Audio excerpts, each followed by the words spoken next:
it isn't necessary that we go out and create war and hatred. Just like the Democrats and the Republicans. It's all out war, and it's about the fear of Roe v. Wade being taken down. When we know it's just going to it's not going to become illegal, it's just going to get kicked back to the states, and each state will decide whether it's legal or not.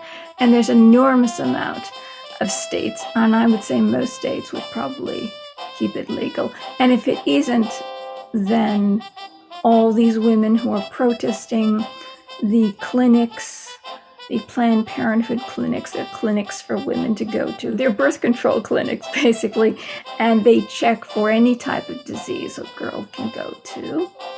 And they don't perform abortions there, but these women can get together and say, anybody want to have an abortion? Get in the van, we're taking you to the next state.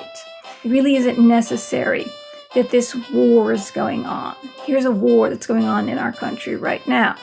The war to keep Kavanaugh off the bench because they don't want to lose the right to have an abortion up to the time of birth. It's a huge war that's going on in this country. And women going crazy and men going crazy, wearing genitalia, costumes, as well as hats, and screaming, and Hollywood, it being okay, showing the death of a president, the decapitation of a president, his blood all over the place. I mean, it's become okay. People don't look at that and say, hey, we're kind of out of control. This hatred is out of control. This is the guy who was on The Apprentice for 9 years. He was a part of Hollywood. He gave to the Democratic Party. He gave to Planned Parenthood. He gave millions to civil rights. He's not a racist. Why are you people going crazy? Why are we creating this war? Why this war that doesn't need to... We know who this guy is. He's a celebrity. He's not going to bring on the apocalypse. You're bringing on the apocalypse. The Democrats, the liberals, the progressives are losing their flipping minds. If you want peace in this world, and there's a saying called bleeding heart liberals, if that's what you are, you're a bleeding heart liberal, then why aren't you thinking about send groups to the White House and sit down and talk with him? He loves to sit down and talk. It's called the art of the deal. He does it all the time. Why don't you go in and make a deal with him instead of creating war and violence and hatred? And the fact that you're unable to see how crazy you're acting is really scary. And this is the apocalypse. We are creating, and we're ignoring Syria, which apparently the war is still going on, and Yemen, and all we have Africa. Africans, Black Africans, have enslaved 6 million other Black Africans. There are 43 million slaves in the world today. Many of them are girls that are white girls taken from Europe and sent to countries that are not white or not considered white, but not Christian at all, to become sex slaves. We have sex trafficking coming over the border, which that's what Trump wants to stop.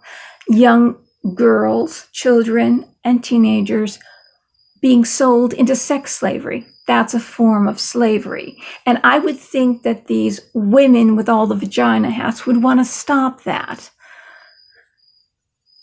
But apparently they don't. They want to do, by any means, you want to get this president out of office, because if you don't win, you have to yell and scream, and you have to have everything your way.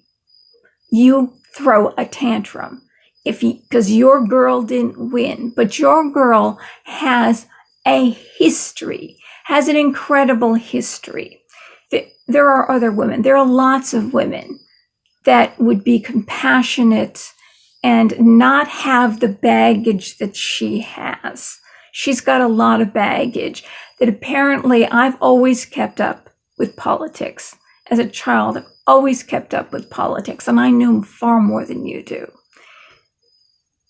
That she's got too much baggage, and you need to learn about that. In fact, look for some videos about Christopher Hitchens. You put in Christopher Hitchens, Hillary Clinton. This is years ago. He wrote this book right when, I think 1997 or 1999, he wrote a book about them. No One Left to Lie To.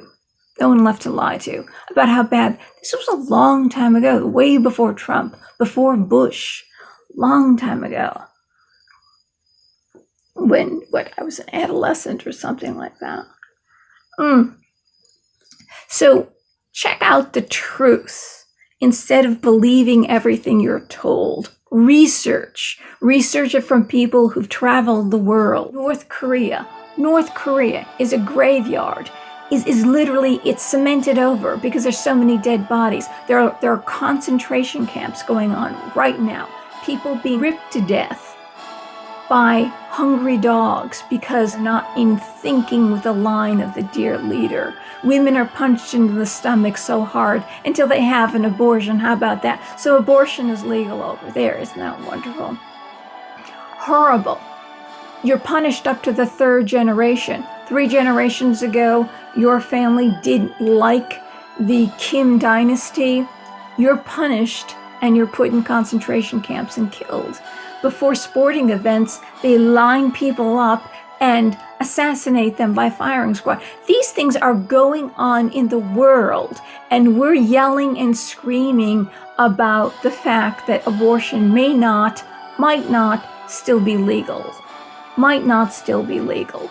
Or the Supreme Court. It's not true. It's going to get kicked back to the states, and the states that are pro-abortion get together with your millions and go there and then bring them in a bus to get all their abortions. There's a big picture. There's a whole world to look at. There's violence going on in the world. That we only look at the violence and the problems that we have. It's not over with. It's not going to be an abortion-free world. I'll tell you right now, there'll be legal, safe, especially in the state I live in. Everybody come here and have your abortions. I mean, seriously. So the end of the world is going to come because we hate each other, because we're divided by skin pigmentation. We're divided by the fact of who lived closer to the equator and who lived further away from the equator. And our ancestors over hundreds of thousands, it takes hundreds of thousands of years. It doesn't take a few hundred years, as somebody has told me tonight. Well, why aren't the people in South America all turned black since it's hotter down there? Well, first of all, they got 95% of all slaves. 95%. There's a lot of dark-skinned people down there. And this is what we've been divided over. This is what the past administration did. Instead of doing what Martin Luther King did, we spit on Martin Luther King's grave. Well, they spit on Martin Luther King's grave, and the greatest words that have ever been uttered. It is not the color of your skin, but the content of your character. You're spitting on that. You know, there's your end. There's your apocalypse. There's your over nothing, over skin pigmentation. That's what you want? Well, then have it. Have your apocalypse. And maybe there's no God, and maybe there's no afterlife. You got to think about that. So live in your war zone. It's not going to be a video game. It's not going to be a Hollywood movie that you can shut the video game off or walk out of the movie theater. It's going to be real, and you're going to suffer and die slowly, and you're going to hope you die quick. So cut this out. There's your apocalypse. There's my talk on the apocalypse and the red heifer and these Temple Institute people who are creating a red heifer. You want a red heifer? Here I am. I'm a red heifer, except I'm blemished. The world does it to you. The world blemishes you. There's no such purity as when you're born. A child is pure. Then we enter the world. and we become blemished by it. So, if you want to stop the apocalypse, you could do it. Peace. Ask for peace. Be peace. Carry peace.